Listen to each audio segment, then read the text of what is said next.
あ、僕いるんだ。本当？見えないでしょ？どこにいるのかな？見えないよ。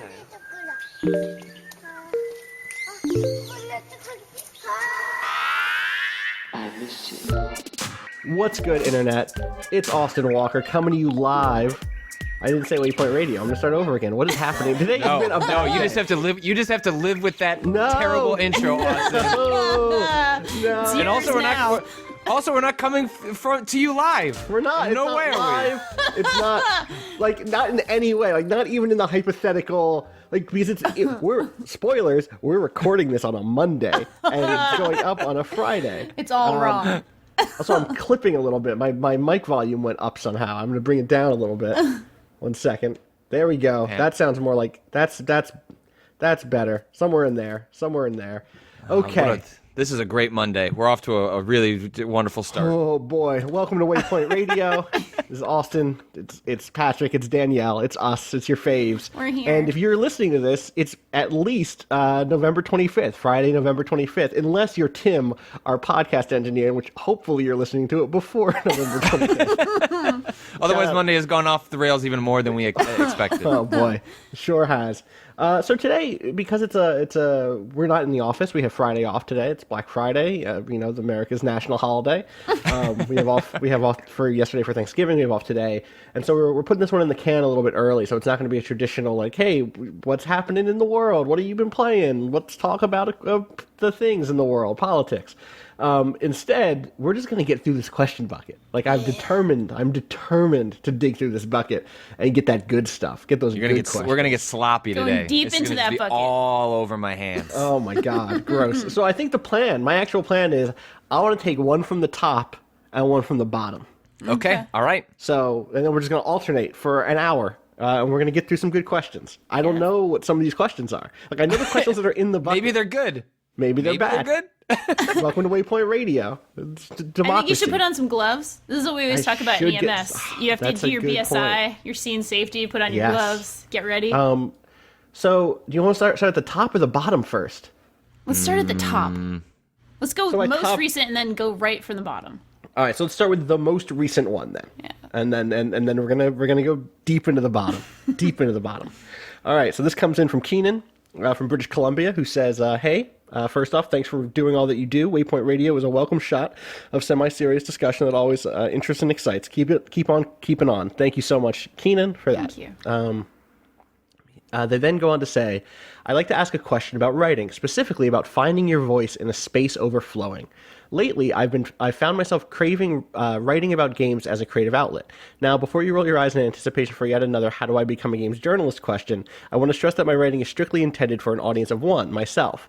But even though I'm really just writing as a professional or as a personal exercise, I still find it a struggle to find my own voice. In this world of hot takes and endless medium think pieces, how do you write something original? How do you find a new perspective, a new angle? It seems like most of the time I have opinions on games. Someone else has already expressed them more clearly and beautifully than myself, leaving me frustrated and desperate for an original thought on a game without having to reach. Like the time I wrote a deathly serious Viscera cleanup detail as anti-war and anti-violence review. Thanks, Keenan from British Columbia.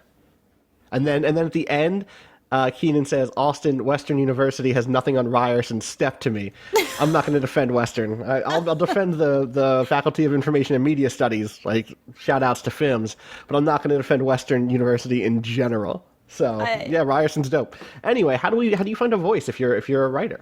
I think the most important thing, especially for somebody who's sort of just starting, is don't go after the exact same things that everybody's already sort of having a hot take or an opinion on. If you really want to kind of develop your voice and have some space and some breathing room, find something that is not super popular or not sort of done to death. Don't write about BioShock Infinite or whatever, like take a step, go find something small, find something different, find something that speaks to you, and then take a minute with it. Like take your time with it, go with your gut. Be honest about it. I think it can be very, very easy to kind of get lost in the glut of stuff, of opinions and stuff. And it can be really intimidating when you're just starting out. Like, how am I honest about this? How do I do this when I've already read 100 things about X, Y, or Z? So yeah, I think find something else, find something different, and then spend your time with it and develop yourself from there.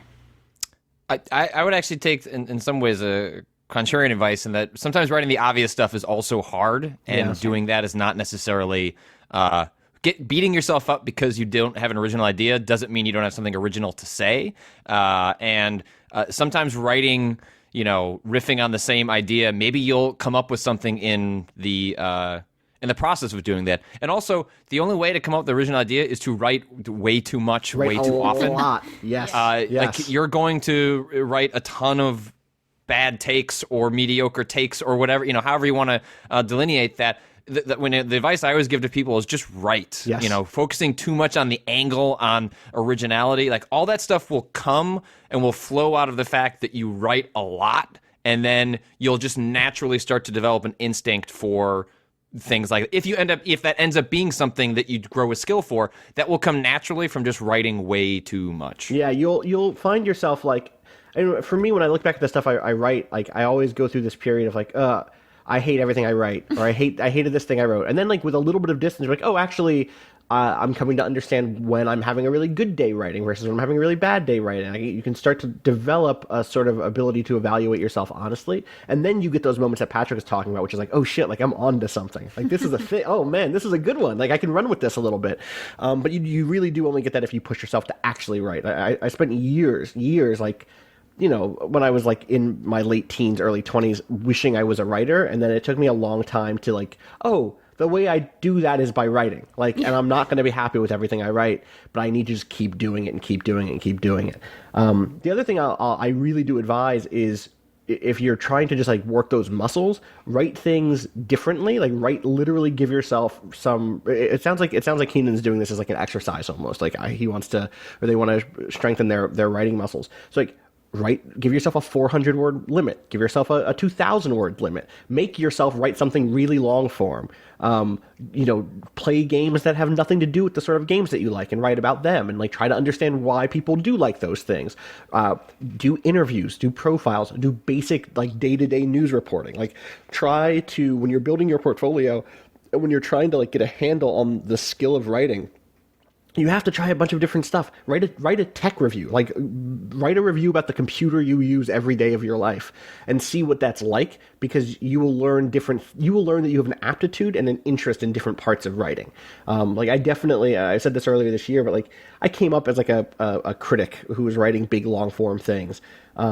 But in the last like year or two, I've really found that I really enjoy writing really short form things. Like I love figuring out how to say something in 300 words. Yeah. And I wouldn't have ever done that if in the kind of like older, almost more, not just unrealistic, but kind of like pretentious version of me, which is like, oh, everything I want to say needs 2,000 words. Like, nah, dog. Like you could say a lot in 300 words. It's just really hard. That's the Mark Twain quote of like, I would have written you a shorter letter, but I didn't have the time, right? So it's I think that's the thing, is like what Patrick said is totally right. Keep writing, write as much as you can. I think what Danielle said is probably also right, which is like follow your gut with what you want to write. Like if you really have that urge to write a thing, just fucking write it. It doesn't matter that somebody else has hit it already. And then just push yourself to try different sorts of formal styles and formats and stuff like that. And find an editor. Pitch. When you have stuff that you think would be really good, try to find an editor, or try to find someone else who will proofread your stuff.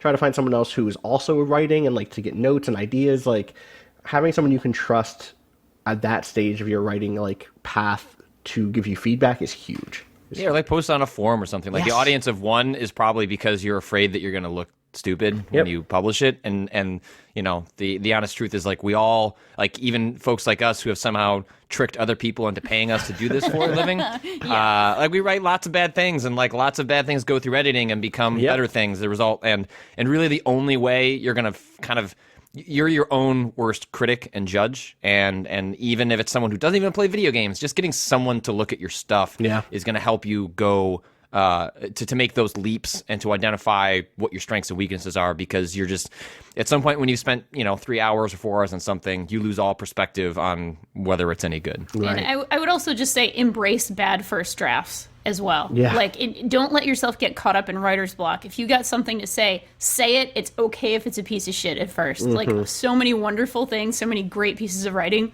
suck so much at first. So like don't be afraid to do a first draft, and then like just have the attitude, I'm just getting through this, and then I'm going to go back and make it better. So Yes, totally. And don't be afraid to cut. Like, Yeah. if you've written 2,500 words and the best version of that story is 1,500 words, learn how to cut those 1,000 words. It hurts. Unless you're writing about poise in Dark Souls 3, Right. then you keep all those you need words every word. because they're needed. and you need every word that you have. Learning how to cut was really tough, and the lesson I used to always give my students about that was, those words aren't wasted. First of all, like, a lot of times you can write a piece that has like 2,500 words or something, and then realize that you can take 1,000 of those words, and those could be a different article that you can give the attention and love that those words need to like make those stand on their own. That's one. Two, like, even if you do just cut them and put them in a file somewhere that's like all the words I've ever cut, those were the analogy I always used was those were like bridges building towards the better, greater article, right? So like, you might not need all of those words to get your point across. In fact, having shorter articles, having articles of the like 800 to 1,500 word range, those are the things that a lot of people are going to spend the time reading, with rare exception. And so being able to get to the punchiest version of that stuff is a really difficult skill, but it doesn't mean that the stuff that you've cut on the way is wasted. It just means that stuff helped you get to that point, and it served its purpose. It just doesn't need to be a public facing thing. So this next one comes in from an anonymous source. Hot anonymous Good. source. So we're at the Good. bottom now. This is the bottom of the bucket. This is the first question I ever added to the question bucket. Oh, good. Welcome to Waypoint. Is games, media, and gaming for the middle class and up? Asks an anonymous source. I'm below the poverty line, well below the poverty line, and gaming is a hobby of mine. I often feel like lots of games media isn't intended for me because it's often discussing $60 titles that I have very little interest in and very little means to buy. Last week, Patrick said that VR was something, quote, within reach for the average person that considers technologies and games a hobby. VR is impossibly expensive for someone coming from my economic position. I don't have $50 to put away each month to buy any headset. I have to be careful when I drop $10 on a cool-looking indie title. But I still love games and really enjoy a lot of the free/inexpensive stuff going on there. Despite the fact that I play games very often, I don't often feel like I count as someone who considers games a hobby. Is there a divide between the conversations that happen around games and the games media and some game players? Would you consider working class and below game players part of Vice Gaming's audience? Vice Gaming, also. Sorry for the long-winded question. This is something that's been gnawing at me for a little while. I'm excited to see what you do at the new Vice Gaming. All the best. Well, considering shots fired at me. No. I think he's right. I think generally speaking, the media pitches its coverage at like the middle class, someone that can afford. If I'm pulling a stat out of my ass of, they play 6 to 10 games a year. They can can afford at least one major console, if not multiple consoles. Right. I'd say we tend to generate our writing towards people who view not gaming as a hobby, but as a passion, sort of core to your identity is way too hyperbolic, but it's something that is, you're deeply interested in past the point of just casually playing a game every once in a while. And I think that's probably a blind spot. I think it's important for folks, like I was going to say their name, but then I realized anonymous source, to talk about that, to convey that perspective. And, as we were talking about before about like finding angles in writing, like those are angles that we don't consider. Those are angles that don't come up because it's tough for me to consider that. Like I'm privileged enough economically and socially to say something like VR is affordable to someone like myself. Because for a lot of people I know, that is true for people that are passionate about games. That's not to diminish your passion at all. It's just that my blinders put me in a position where that's mostly what I see around me. So that becomes sort of the perspective I write from and pitch to. That is, I mean, he's right. I mean, I think he is essentially games do right for the middle class. Yeah, I think a lot of my friends who maybe don't have like a permanent home and definitely live sort of below the poverty line, they might have like a laptop and they'll play something. They'll be obsessively playing something from like 6, 8, 10 years ago. And like, that's their game. And like, they're like super into the community. They're super into whatever, game that is. And, I'll talk about, like, I actually had this experience this weekend where I was blabbing on and on and on about, all these games that I've been playing and how exciting it is. And like, my friend looked at me and was like, that game is $60, dude. Like, no, fuck that, So it is definitely, like, I'm totally there with Patrick. Like, it's it can be a blind spot, and it's something I think we should pay attention to. And I definitely think that those folks should be I think there's a place at Waypoint for those folks, and I'm hoping we can cater as well to sort of people who are passionate but may not have sort of the means to grab everything and buy everything right when it comes out. You know, it's one of those things too that I think it's more than just those people have a place at Waypoint as readers. I think those people tend, or there are lots of great cases where people who came from that situation wound up being really great game makers. Yes. A few months ago, we ran the story on AM2R, the Metroid remake. That comes from someone who talks about in the interview never being able to afford new games and just rented games as a child and as a teenager, and like eventually got into making games because they had this mystique about them. Jamie Chang, who went on to found Klei. I'm trying to paraphrase this from an episode of.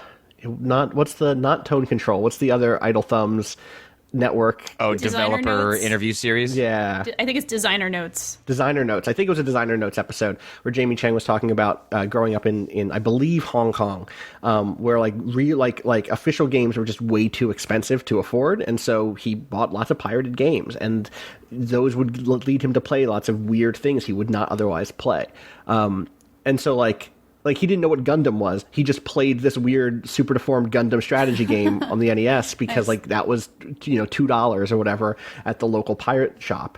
And so like that's the sort of thing that one day leads to Invisible Ink being made, right? Not that he was the lead designer on Invisible Ink or anything, but like he does start Klei after years of playing games that way. And you hear that stuff out of Eastern Europe. You hear it all the time. And so I absolutely think that you have just a different perspective on games because you're experiencing them in different ways. Like I grew up not being able to afford many games and absolutely did the rental thing whenever we could, and also did the thing of just like throwing myself back into the same collection of games again and again and again. And I think a lot of kids do that already because it's just kids don't have spending money. But I definitely suspect that, there's a certain sort of access to thinking about the games that you do play when you're forced to play them over and over again, which should make you a really valuable contributor to like the ongoing conversation. But the ongoing conversation is so like enamored with whatever's up next that it can be hard to like pump the brakes a little bit. So yeah, I think that's a problem, and it's something we will continue to try to address. We run 3 articles a week at least about free games, for partially that reason. Like I think the stuff that's happening in the free game scene is really fucking cool. Yes. So our hope is to continue covering those sorts of things, and in general, like I don't know, I'm still trying to figure out if there is a way to do Black Friday coverage that doesn't make me barf. Yeah. I don't know.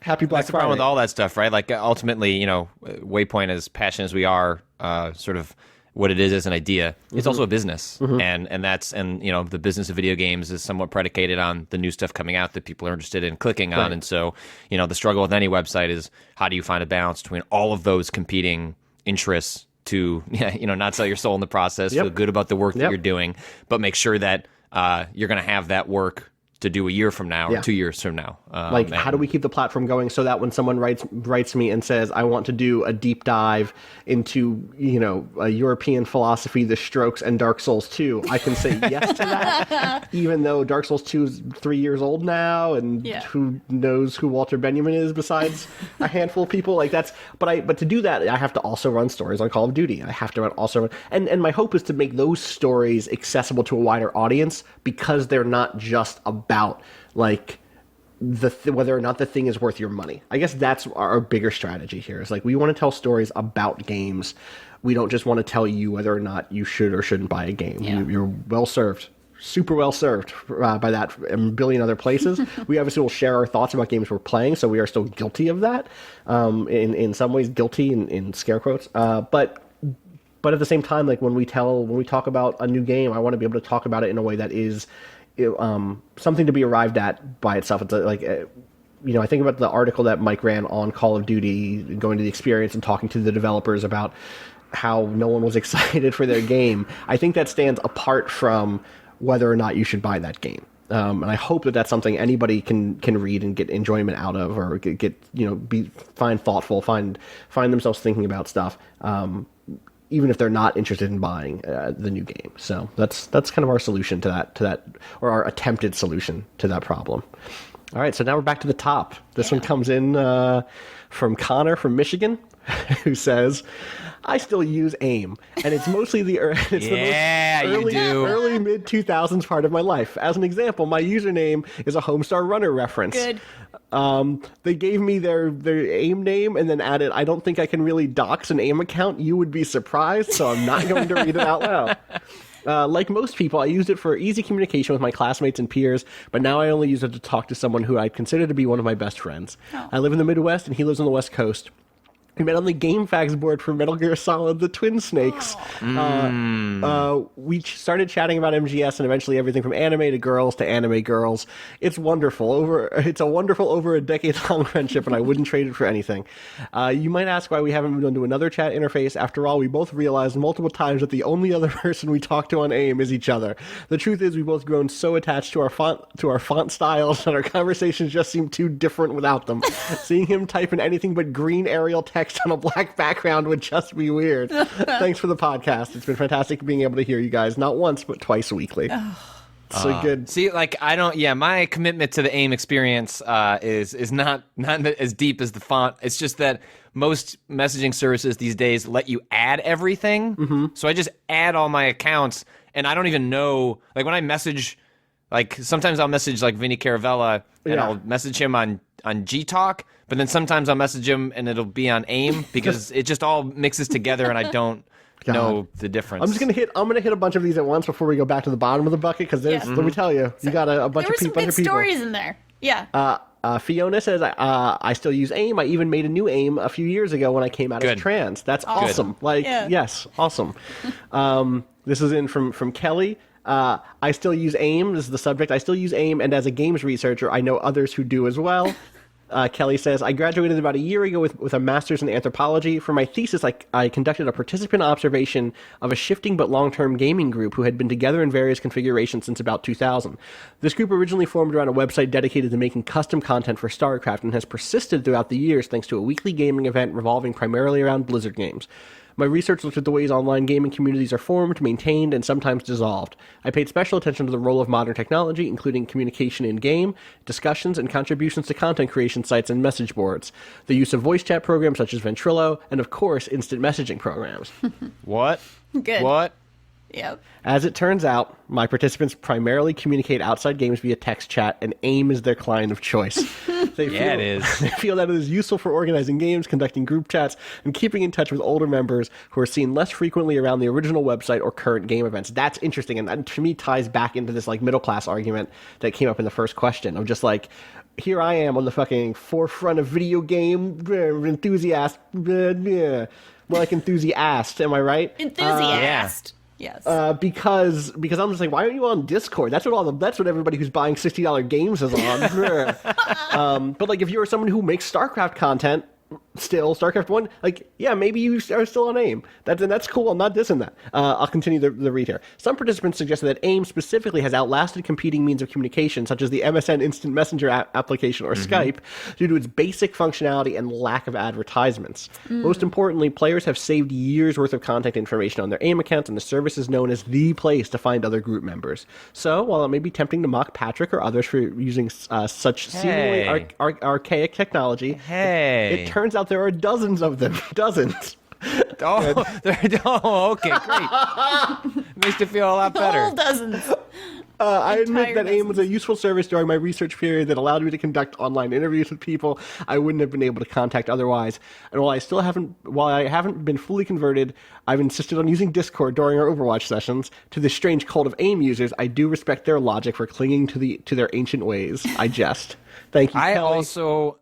I don't want to give up my AIM name in the same way I don't want to give up my cell phone number. Yeah. I've had the same cell phone number since I was, I don't know, whenever my parents gave me one because they were afraid I was going to get lost. Like back, a Razor flip phone, I think was the first cell phone Awesome. I had. And so, I got a number when I was like 14 or whatever. And yeah, I've had that number ever since. And now I'm going to be coasting into 2 decades in a couple of years with that number. I can't give that up. And I'm not giving up my AIM name either. It's mine. It's yours for life. Don't dox yourself. Don't dox yourself. Otherwise, people start messaging you on AIM. Can't have that. I'm gonna go. There's two more of these, so I'm just gonna read them before we go back to the bottom of the bucket. Oh wait, are you saying that because you published a transcript of yourself on AIM onto Twitter? Is that how that happened? I didn't pick up on it. No, I don't think that actually happened. I don't think that anyone okay. no one's gotten in touch with me quite yet. My AIM name is just like the name I use on the internet generally, so I probably just got a bunch of Steam requests when that went out, which is what always happens. This comes in from Christian from Alaska, who says, I don't use AIM as much as I used to, but I started because of my older sister, who I mostly assume started because of LiveJournal, specifically role-playing on it. But when I started to get my feet wet on the internet and meet people on it, I did it through joining a World of Warcraft guild on a role-play server my sister was on. Shout out to the Camille Takar. I hope that that's like a good role-play guild and not a bad one. I made a lot of amazing friends who are some of the most talented and creative folks I know, so I signed up for an AIM account in order to chat with them outside of WoW. We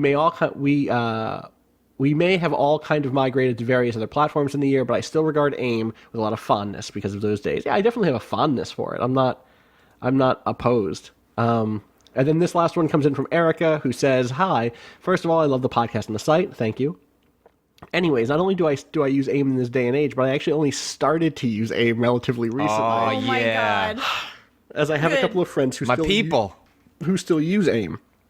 What I think makes using AOL Instant Messenger even sillier is that being Canadian, I'm not even really supposed to be using it because it requires an American address and phone number to make an account, which a friend provided for me, and the fact that you're not allowed to download the AIM app on your phone if you're outside of the U.S. So yes, I jumped through hoops so that I'd be able to be able to start using AIM in 2016. Illegal That's AIM. true dedication. Anyways, I hope you guys all have a great day and enjoy your upcoming Thanksgiving. At this point, if you're hearing this, it went well, probably. I hope. I hope so. As long as a certain cousin isn't there, we're fine. This year especially. Uncle Jimmy. Yes. Christ. Oh wait, no, one more last one. This comes in from Pen Name, who says, I still use AIM. 1, I work in the genre of erotica. 2, the people who buy erotica still mostly use AIM. 3, ergo, I still use AIM in order to connect with clients and acquire information on their giantess vor requests. Good. I like the syllogism there. Like, yes. Therefore. Therefore. You're unto. They're They're writers. They understand. They understand how to write erotica and also alliteration. I love it. See, now he's exposed the reason I still have AIM. Aha! The secret is out now, Patrick. Damn you! Your AIM account, of course, giantess vor fan. 456. 456. Yeah, of course. The original was Don't taken. kink shame. I'm not. I know. I promise I'm not. I know. All right, let's go back to the bottom of the bucket after that. Good. So that was the top. Are you sure that like 6 emails about AIM wasn't the bottom of the bucket in like a metaphorical sense? I'm so sure. We've got metaphor. We must be writers, erotica writers. Going to the bottom. Yeah. This comes in from John from Calgary, Alberta, Canada. Hey, Austin and Patrick. Danielle was not here yet. That's all right. John from Calgary, Alberta, Canada, with a quick question for you guys. What do you think of the current trend in gaming where every game these days tries to be the game in our lives? As someone who's played way less games this year than any other year due to being sucked deeper into single experiences such as League of Legends, 2,000 matches so far, and most recently World of Warcraft for the new expansion. How do you balance the need to talk about every new experience that comes your way versus the pull to deep dive into just one? I personally used to play every new thing that came along, mostly because I felt like I needed to be part of the conversation. But over the last year or so, I've followed most of my friends into just a few games for the whole year. I almost feel guilty now, like I'm no longer supporting the hobby I love so much. I feel like between podcasts and quick looks, I can get a general feel for how most things play, and then don't need to spend the $80 Canadian to buy things new. Do you guys wish that you could spend a greater amount of time on something, even if it meant that you couldn't be super current? Do you think it would be valuable to talk about a certain game more and more in depth each week, or would your fans not tolerate it and want you talking about the newest, latest, best? Love the show so far and can't wait to see what you guys turn the site/podcast into. Again, it feels like we're on a current trend with these questions, which is interesting. Yeah, definitely. I wish when I finish Dishonored 2 as Emily, which will probably happen this week, I would like to play through it again as Corvo, but I need to play Watch Dogs 2, or at least to get my head around that game. I didn't play Mafia 3. So yeah, I mean, I think it's like we talked about earlier with like balancing even the content of the content. Got it. There it is. Take a drink. The stuff that's on the website, yes. Would we like to? Would it be cool to like turn in? We all just played Dishonored for a month and just wrote articles about Dishonored. Like, yeah, I think that'd be like a really fucking cool experiment. And I think there are ways We'd probably all get fired the next month. Yeah, probably too. Yes. No one would let us do that. What if we were like, it's really good though? We just rename our podcast just like Dunwall Radio. Like, just for a month. Dunwall Radio. Just for a month, God.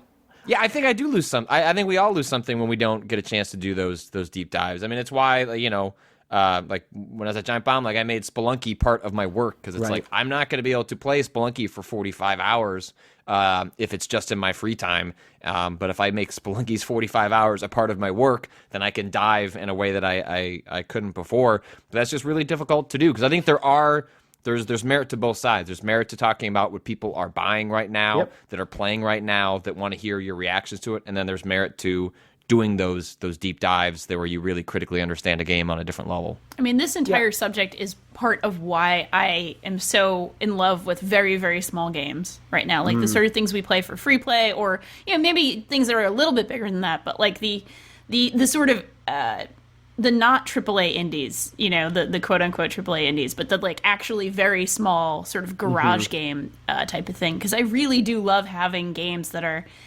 they effectively serve as palate cleansers for me, and something where I can get into a completely different headspace when I play something tiny and short and small, and I get a little view into somebody else's life.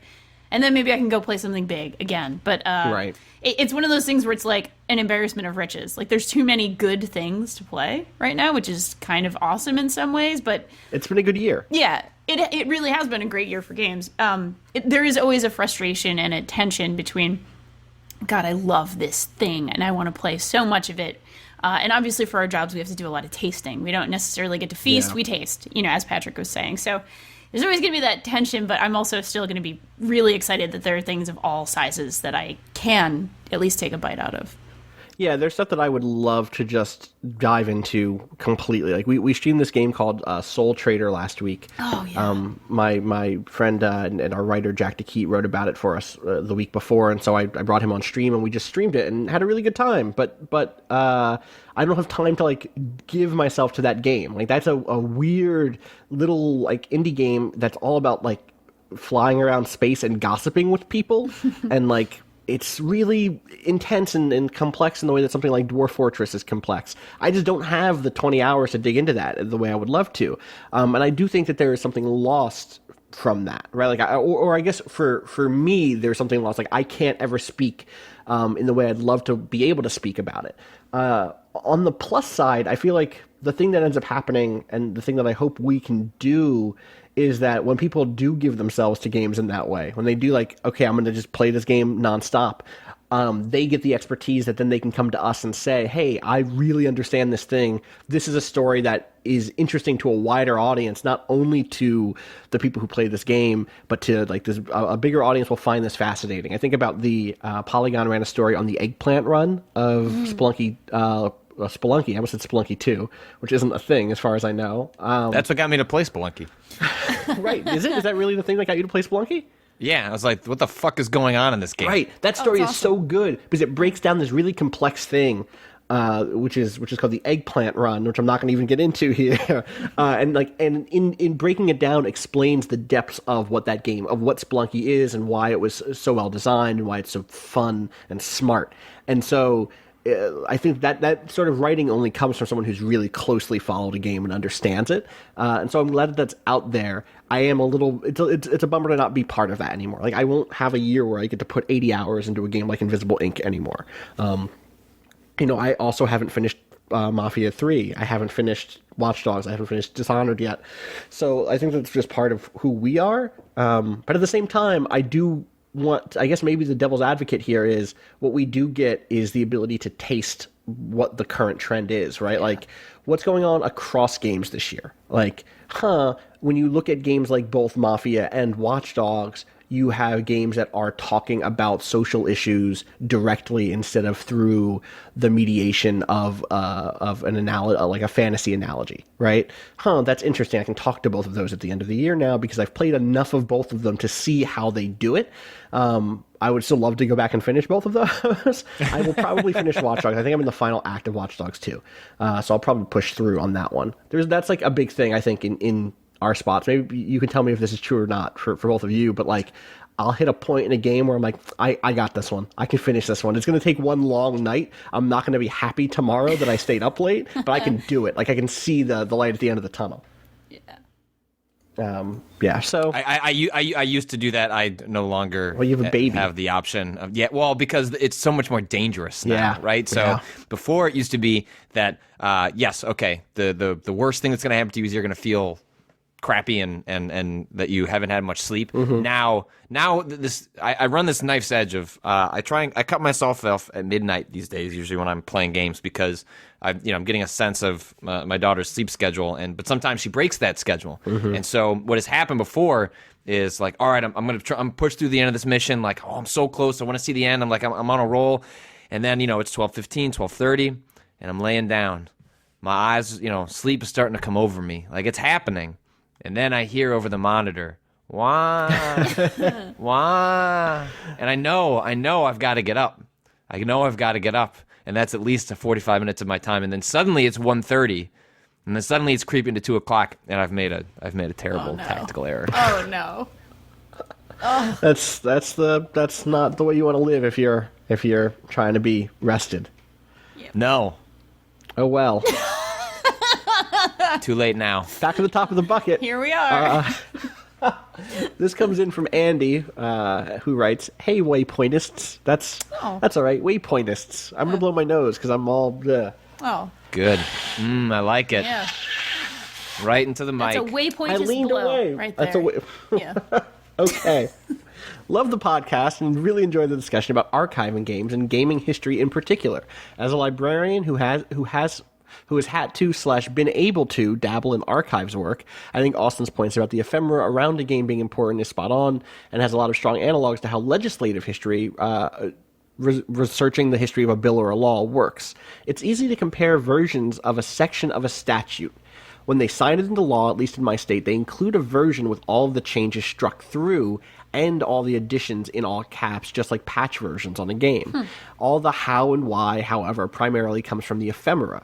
Most people assume that there's going to be a nice, clean official record where someone lays out all the reasons why they want to create or change a law. But that is almost never the case. Once in a blue moon, they include an intent clause, but most of the time you have to go into the papers of a legislator, which they hopefully donated to the state/university archives, or in comments to media, so that capturing the discussion around the bill or law is often just as important to understanding how and why the law is changing as actually having the different versions of the law in front of you. To me, preserving that conversation around the game is going to be just as crucial to helping someone understand and fully experience the game as the technical side of archival is. It's also going to be incredibly daunting since game devs aren't likely to keep the same sort of records, and all of the third party of the discussion of the game is incredibly dispersed.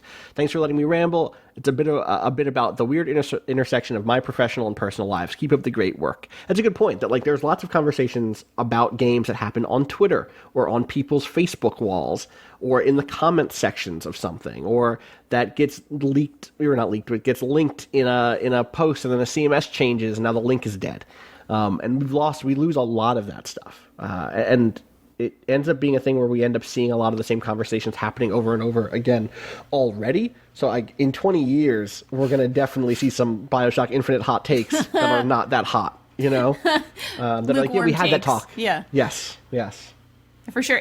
I would love to know more about how folks are doing that in other media, like how folks are going about the archival process for things like community or user generated content or all of that good stuff, because this has to be an issue for pretty much everything at this point, right, in terms of history and preserving things for those purposes. So somebody smart has had to have figured out some of this, right? Or in the process of doing so. It would suck to be 20 years from now and think like, oh man, if only the good parts of Twitter were archived somewhere. Yeah. And nice. like there is like general archival going on in that way, but with the amount of data that there is and the amount of like conversations that are happening around this stuff, it's not just about having the data, it's about curating it into something meaningful. Yeah. And then there's stuff that we just don't have. Like, again, I talked about Matrix Online last week, but also just like, if you look at a game that came out this year, if you look at something like Mafia 3, no one has to really archive that game properly, you would need to understand what the context that it was arriving in was, right? So you need to have like a pretty detailed analysis of like, okay, well, like this is why this was interesting in this moment. Like this is why the things that came before it, these are the things that came after it. Here is like what the attitudes were to including, you know, racial slurs in games. Here are what all the different conversations were. It's a lot of work for something that is really easy to feel is frivolous. It's a lot easier to be like, oh, we need to understand the context that laws are passed in, than it is to say like, I want to know the context that Mafia 3 came out in. And it's tough because I think when you're in this field, even when you're in this field, that frivolity can undermine your desire to do that work. I know that when I was in academia, there were definitely moments where it was like, I'm more interested in these other side projects about the state of you know, labor than I am about my actual dissertation work. So that's a toughie. All right, let's hit the bottom. What was that? That was the top. This is a bottom. All right. Yeah. Go back to the Okay. bottom. Oh boy. This is from Gil, who writes, how do you deal... games are... I had the summary, which I was going to read. I'm not going to read the summary. I'm just going to read the whole thing. It's not that long. Games are sort of inherently political, like all media. How do you talk about the implications of that when, seemingly unlike most media, video games have a large or at least a vocal base that rejects that premise entirely? It has become a popular strain of thinking to regard analysis and criticism of a game's themes or story as posturing or otherwise insincere cultural warfare, the writers dismissed as not true gamers, etc. How much do you think about that stuff when writing stuff in that vein? How do you reach out to people with this view? My first thing would be to reject the notion that most other media don't have that. There are people across everything from literature to sports to like anything that you could entertain yourself with. There is a conversation happening about to what degree we should be critical of that thing.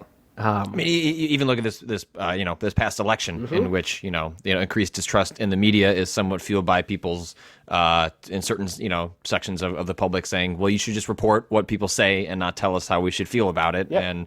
And so that played out in a very very very large way in the last 2 years. So I think it's more that we just have noticed it in games. Games had this flashpoint of Gamergate that crystallized it in a way that has not, you go look at comics. Like comics is having this conversation on a daily basis.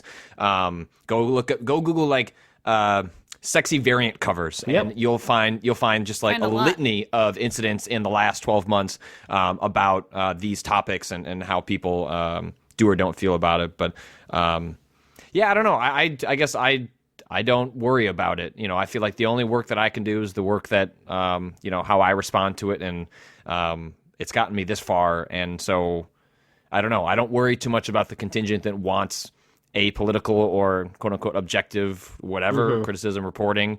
There are outlets that claim they want to do that, and I go there if you want that. But I would make the point that by trying to be apolitical, you're being political in and of itself. So it's just a snake that eats itself. Yeah. Totally. You can't win that argument. That's the thing. Every single creative work in the world, you could not divorce it from politics because politics are human. Like you can't divorce creations from a human brain that exists inside of a human world with all of our systems and all of our, all the systems of oppression and inequality that exist in the world always show up in some way. Every game mechanic is in itself sort of saying something about the world, right? So it's and it's the word political has gotten weird. Yep. I think that's the problem, right? Is that if you, also to borrow from politics, like the people running away from the word liberal and embracing the word progressive was because the word liberal became to mean a lot of things that people didn't necessarily want to represent them. And I think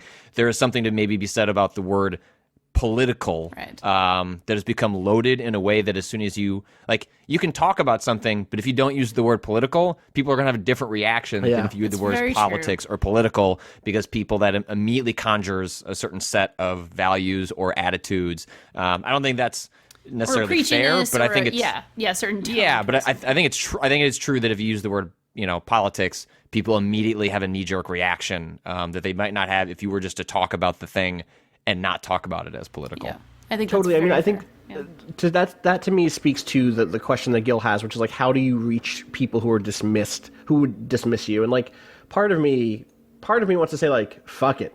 Why should I reach them anyway? Not because I like to use more loaded language. Like, I think when I say that, some people are like, ugh, there's Austin like in his echo chamber again. And that's not, I don't know that that's a valid line of critique at this point, because I think instead the reason you'd want to turn inwards is to have the debate internally, to what you were just talking about, Patrick, which is like this divide between liberals and progressives. There are lots of conversations to be had just in this little space, and lots of debate and argument to be had. Like, anyone who talks about like the academic echo chamber or the leftist echo chamber or the social justice warrior echo chamber has not spent time in these circles, because all we ever fucking do is snipe at each other. It's all we do. It's all we do. Like, I have a list. Like, there's like, we can the beef is real, and it's real also. Like subtweet passive aggressive like liberal SJW Twitter. It is a thing. It is a real thing, and it isn't only just regular old internet drama. It's often about meaningful issues. It's often about how we see someone who has a different belief about the state of like capitalism or the way in which businesses should work, or it can be about how people disagree on laws about bathrooms, or about like there are real fights happening even inside of just the left, just like there are real fights happening just inside of the right. So I want to start by saying, like, I actually do understand the strategy of turning inwards and saying fuck trying to reach a broader audience, Clean house especially right first. now. Yeah. Clean house first. Exactly. That's totally a valid thing. That said, if what you are committed to doing is reaching a broader audience, or maybe even just more humbly, like reaching the people on the edges, right? The people who say, I don't know how I feel about this thing. And I think it can be really easy to, again, just be like, fuck off. If you don't know how you feel by now, fuck off. But there are those people who, for whatever reason, are right there teetering between a bunch of things. And it's important to remember that those people were produced by history just like you and I were. Yes. They came up with families and had experiences and have beliefs that come from a long line of causes, and have not maybe had the right voice like leading them to decide something on their own yet. So when I do want to reach those people, I try to find words that are fresh and that present something in a novel way. There's again a really good Ta-Nehisi Coates piece on this. He has a piece called Mass Incarceration and the Problem of Language. I'm just going to read the intro to this, but it's you should just Google it. He writes, I think what we name things has meaning. I also think that much of the vocabulary employed in the world of policy activism in the academy should be spurned by writers. I am deeply sympathetic to the authors of the phrase school-to-prison pipeline, but it is not a phrase I can ever use. School-to-prison pipeline is a phrase that causes light bulbs to go off among people who are already skeptical of state and institutional power. But my job as a writer is to explain as clearly as possible and to avoid language that assumes agreement. This is not a favor to those I disagree with. It is an essential step in the quest to be able to explain with detail and nuance the world around me. Of course, I fail at that all the time. Brevity and clarity are sometimes at odds, but the writer strives for both. In that vein, if you ever catch me earnestly employing the phrase white privilege or telling someone to admit their privilege, take away my keyboard, it's over for me. And then he goes on to kind of explain that he had to write this whole thing about mass incarceration. He did this long feature, and the word that the term he ended up using was from a D&D book. So instead of using mass incarceration, or instead of using to talk about like all these known terms, he ended up using the gray waste from D&D, which is a plague of focused evil and hopelessness and despair. And like the gray waste is just a really evocative term. And that's like, yeah, cool. Like, find other words that make people raise their eyebrows because they've never heard those phrases before. Obviously, we're all human. We all do need to use terminology that's shared, and there are different conversations that require different things. Like when it's us talking, we can talk talk about privilege? When I'm writing a thing specifically to reach a wider audience, can I talk about that in a way that doesn't make people close their tabs immediately? Yes. That is the difficulty of being a writer. Like, I talk all the time about dead language. Like, all the time I'll see someone say that a gameplay has, snappy shooting controls or something, or like, visceral violence, or like, that's dead. Like, the word visceral meant something once because people thought of viscera, because people thought literally of guts hanging out, and now you hear visceral and you're just like, oh, I get it, it's visceral. Like, and that's, okay, there's no bad. punch to that word anymore. And so we just have to find better, newer words. And that's, or not newer, sometimes older. We have to like dig through words and find good phrases. Yeah. It's tough, but that's what we try to do. This entire conversation was sort of my life at the ACLU when I worked in communications Sure. there, and I learned a lot about building bridges and a lot about sort of meeting people where they are and talking to people where they are and not talking down to people, which I think is the most valid complaint of a lot of folks who are coming at things from sort of the opposite end of the spectrum that I am, is the idea of being talked down to and not respected, which I actually appreciate on a pretty deep level, and I don't want to be that person. I don't want to be the person in the sort of high castle, not to evoke that, Man in the high that castle, got imagery, it. but the person from on high who's like dictating the way things should be from my point Yeah. of view. I'd rather come at things from a place of mutual respect, which is not always possible. Let's be honest. No. But when it is possible, I think that is always the best course of action, is just trying to respect people, respect that they came from a different place, and find ways to kind of move forward whenever possible, basically. Right. And when that's not possible, find other ways to be productive. Yes. Like find other fights to have. Like, you can totally do it. There is enough shit that's busted There's right now. enough shit we can all fix. Yeah, exactly. And let's be clear, this is not us saying like you got to hear both sides, or that like Right. everybody deserves a place at the table. Like, nah, some tables get shut down. Some tables are this table's evil. full right I'm now, sorry. dog. Yeah. Yeah, Some like, tables are shit.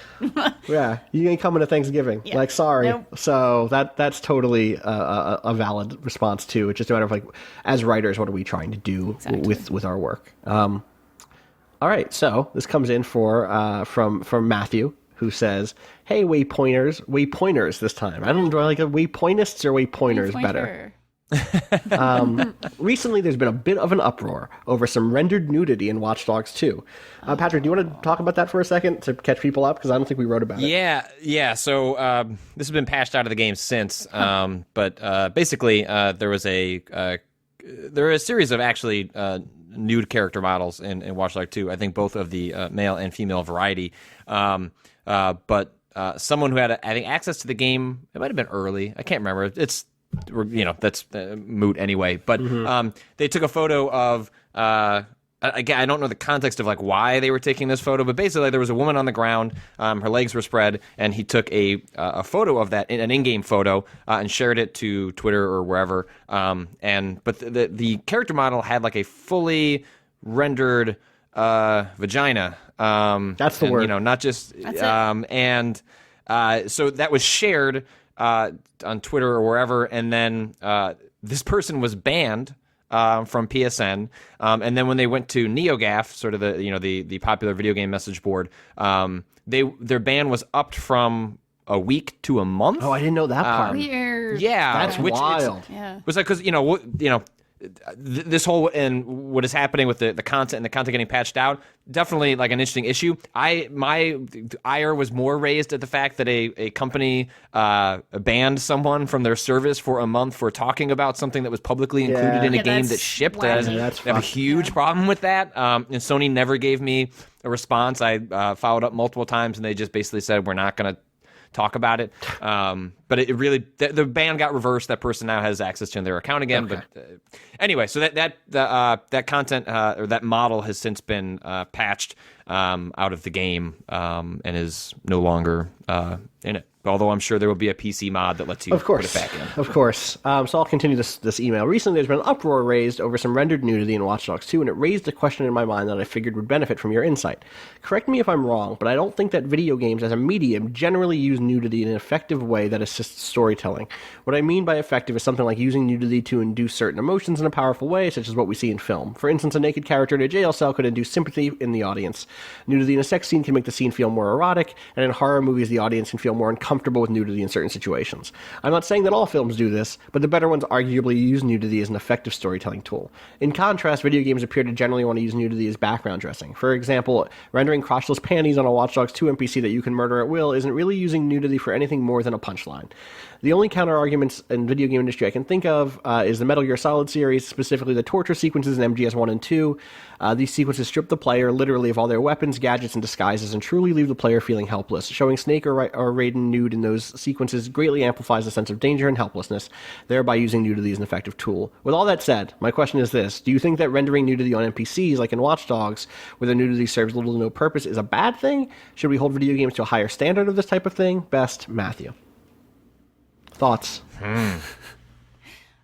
I'm always going to be of the opinion that thoughtful, tasteful nudity is totally appropriate if the actual context of the scene or game calls for it, but there's always going to be sort of a complicating factor in games, especially in open world games where the player can just do whatever the hell they want. Right. Like there's not like one way of interacting. Now, in a game that's a lot more focused, something where you only have one or two verbs to interact with the naked person, so to speak, like that might be more appropriate. But if it's something where it's like you just take crotch shots, that's like I'm not in a position where I wouldn't defend that. I think creators can make whatever the hell they want, but I'm not gonna stand here and be like, no, this is clearly we need High our art. crotch shots. God damn Right.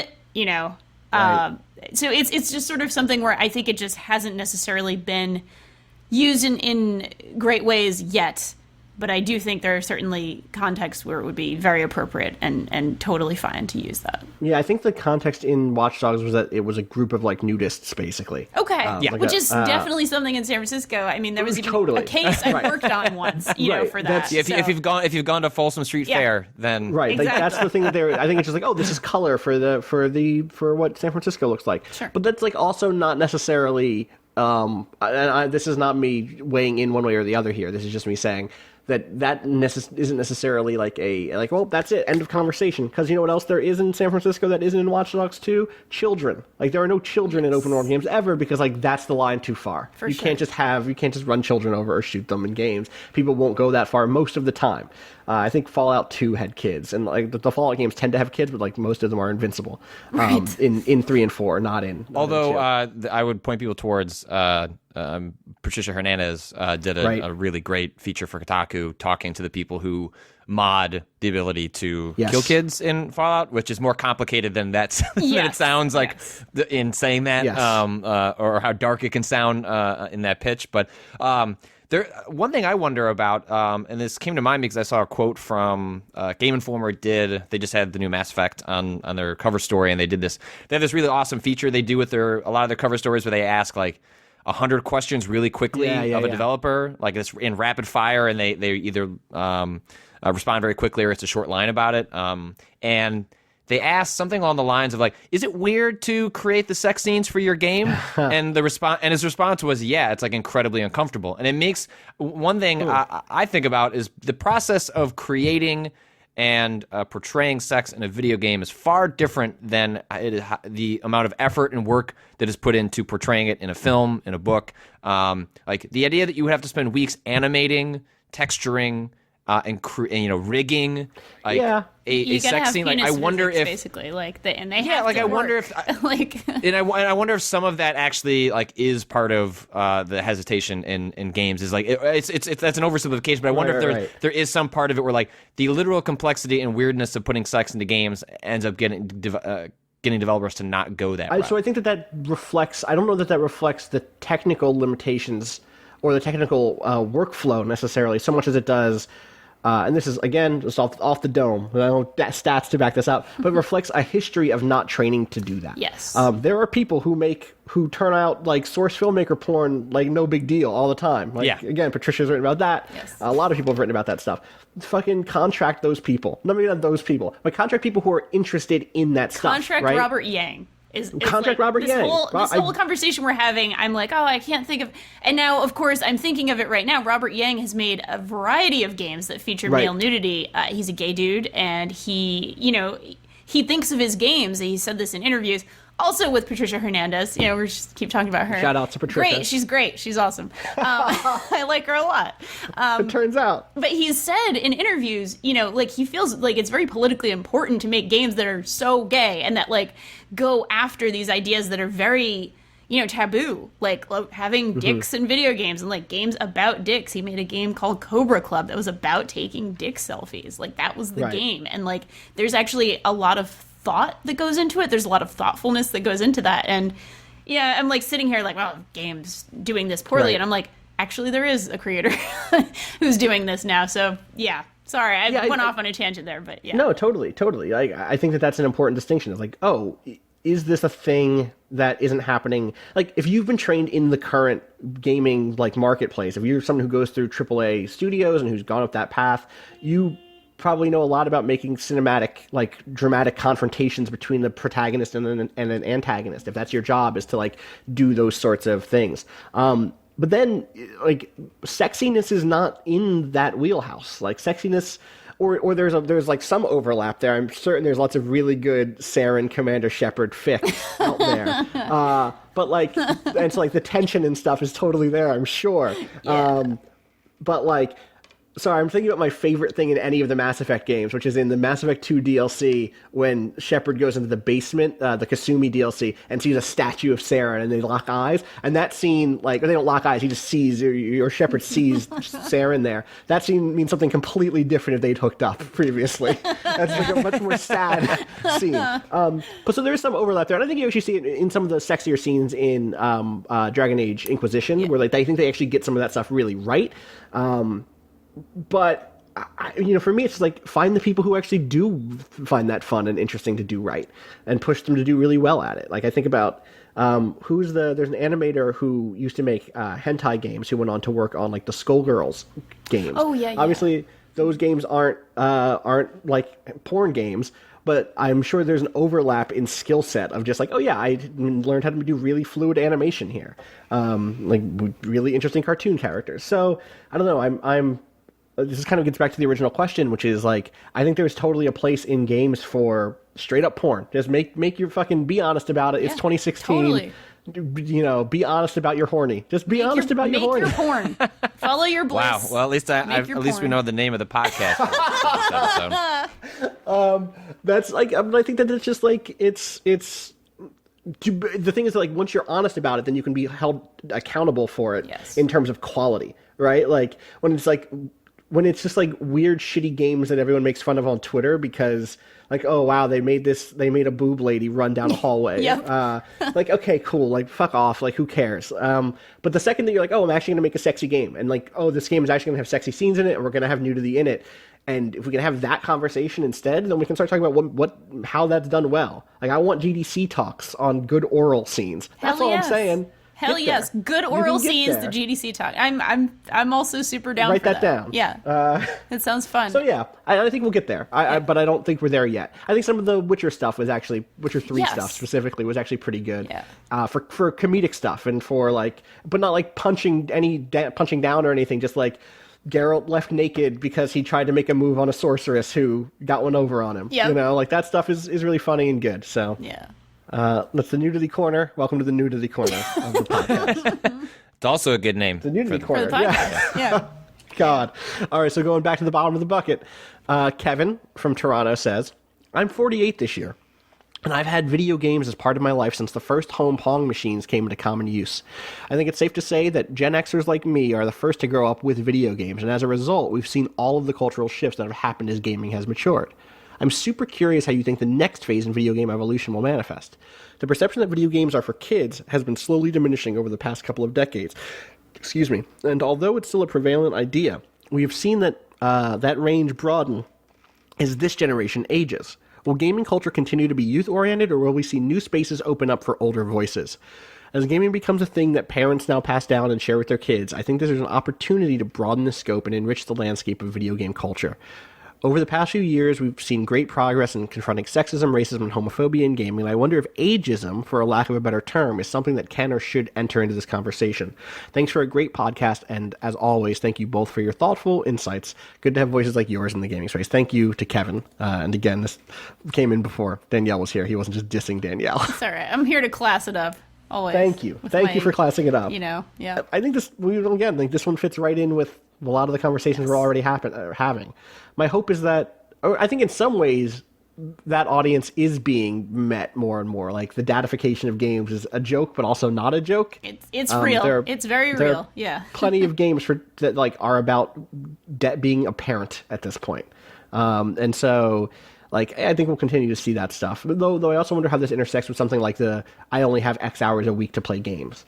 And also accessibility. I mean, if we're talking about actually, maybe not folks in their 40s, but, folks in their 60s and 70s, there's conversation to be had there as well about accessibility and, folks maybe not having quite the same reflexes as they once had, but still are interested and want to participate in the culture. I think we're going to see that. I think that's definitely going to happen.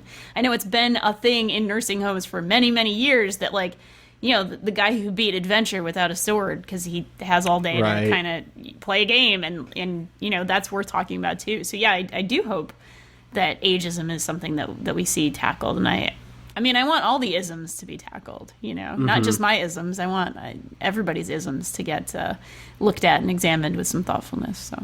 Yeah, the ageism thing is interesting, especially as I think about it from a sort of writer-critic perspective, because part of the problem with the stuff that we all currently do for a living is that most people tend to graduate out of it at around the time, like at different pivot points in their life, specifically at pivot points that involve like having a family or owning homes and things like that. I'm trying to probably the oldest critic around till he left was Jeff Green. Yep. And Jeff Green was an enormous talent, remains an enormous talent, wonderful guy. It's your dad. And left to go do he's my online dad. Your online dad. Your game dad. And I'm not even necessarily speaking to his specific reasons, but there is a trend line for people leaving that there is a large part financial, is other things as well. But stuff like that leads to there being a lack of those perspectives because just there aren't as many people doing that sort of stuff in what we do. But I think in game development, that will probably be less true as time goes on. Yeah. I think we live in an age where look at Sid Meier or Shigeru Miyamoto. Like there are folks who are going to be making games. Those designers may not specifically be speaking to those sort of like their like personal cultural issues, but we're going to have enough people that make games until they pass that I think that stuff will just kind of naturally embed itself. I hope in the so. culture. Yeah, I mean, I think that ends up speaking, like I said, to the previous stuff, the other questions about accessibility in terms of time and in terms of money. Theoretically, there are definitely people who are at points in their careers now who are older and they're in their 40s who are like, oh yeah, I can afford more games than I used to be able to when I was scraping things together in my 20s. But also have, like you said, Patrick, way less time because they have kids and they have mortgages and they have other projects that they're interested in. They want to redo their bathrooms, aging parents to take care of as well as their kids, et cetera, et cetera. Totally. Yeah. And I'm curious how those people flag to development houses that they're like still a demographic worth hitting, or is there stuff in place where it's like, well, yeah, 5% of our purchasers are above the age of 40, so we're going to focus on 18 to 35, 18 to 25 dudes, like as always. I am really curious. This is like one of the questions about how the stuff of culture is made. Like in the system we have, you are benefited by finding the largest audience and like hitting that audience with your stuff. Like, and because stuff is so expensive to make, it's hard to go to a producer or a publisher and say like, oh yeah, well, we really want to include this thing that's for dads, or we really want to make a free version of our game, or like a really robust, entry level $10 version of our game, or something that speaks to this audience who was otherwise like marginalized. And when here's a word that's maybe dead a little bit. It was like the word marginalized means that you're literally off, like, you're in the margins of society. Your interests aren't center. Like you are not valuable in the like monetary way to be like addressed, either monetarily or politically. You don't have political capital, you don't have monetary capital, so it's hard for you to count towards the sort of you're not part of the force that would push someone in a different direction. And so it's hard to imagine a world in which like game developers go like, you know what, we're going to make a game for 50-year-olds, or we're going to make a game that's like really addresses people who have sight disabilities. And it's so frustrating to think about that stuff and like to be hopeless about it, I guess. But it's I guess this is the one benefit of there being the kind of like increased amount of games coming out from small independent studios is like those people have the leeway to just target those different audiences or to make stuff that doesn't care about, you know, that stuff, to address those problems, because things are a little bit more flexible and a little less risky in terms of total investment. I guess, I don't know. I'm trying to find hope here and I'm struggling. Yeah, no, I my hope is constantly with tiny indie Right. folks, people making games on their own or making games with their close friends or their families. So Yeah. my hope often goes to those places as well. Totally. Yeah, I hate to end on the like, I wonder what comes next note. But I think generally, I think these questions helped us think a lot about like the state of things. So I really appreciate everyone who wrote in. If you have questions, you can write into us also at gaming@vice.com. That email address has not yet changed. I want to thank Tim, who is going to probably engineer this podcast. Timing. He is. I just Thanks, sent him an Tim. email. All right, cool. Awesome. What else? Thank you, Patrick and Danielle. Where can people find you on the internet? Go ahead, Patrick. You can find me at Patrick Klepek Awesome. on Twitter, and I don't know, just paste it into Google. I'm at Danielle RI on Twitter. I'm at Austin_Walker. You can, of course, also follow us on Facebook and on Twitter for Waypoint. Twitter.com/Waypoint, or Facebook.com/WaypointVice. So I have to check literally every Pretty week, but it's sure- I'm always pretty right. sure It's that one always is it. It's Waypoint Vice. It absolutely is on Facebook. Follow us those places. Where else should people follow us? So we're on Instagram. YouTube? We apparently We've got a YouTube now. We're on YouTube. We are on YouTube, and a lot of our stuff is up on YouTube. I think it's also youtube.com/WaypointVice. What else? Thanks to Boen for letting us use his song "Miss You" by Boen. You can find out info on him at bo-nen.info. And Waypoint Vice is wrong on YouTube. No, it's right. youtube.com/WaypointVice. There we is. go. I got it. So check that out. We have more videos going up. That's a good way to spend your holiday weekend, maybe. That's what I'm going to say. Watch us act like goofballs. Is Watch us act like goofballs. Yeah. If you missed some of the 72-hour stuff, let me tell you, a lot of it is up right now. We have 46 individual game cuts up, including the one that just went up an hour ago, the Far Cry 2 thing, where because I was playing with VSync off, it had unlocked my FPS, so it was like 200, I was getting 200 frames per second, which made all of the AI super goofy, including characters who just jumped and bounced all over the place. Excellent. It went really well. There's also footage of us playing Sega All-Stars Racing with a Tony Hawk Ride controller. Yeah. That's up there now too. That's living the right life right there. Thank you so much for joining us. I hope you have had a pretty good Thanksgiving. I hope the conversation at the dinner table hasn't gotten too heated. If it has, you've made it. It's the weekend now. You already had off 2 days or 1 day. You have off hopefully tomorrow unless you're in retail, in which case buckle in. This next one's going to be rough. Good luck. I've been there. Godspeed. I trust you. I love you. You can do it. Peace.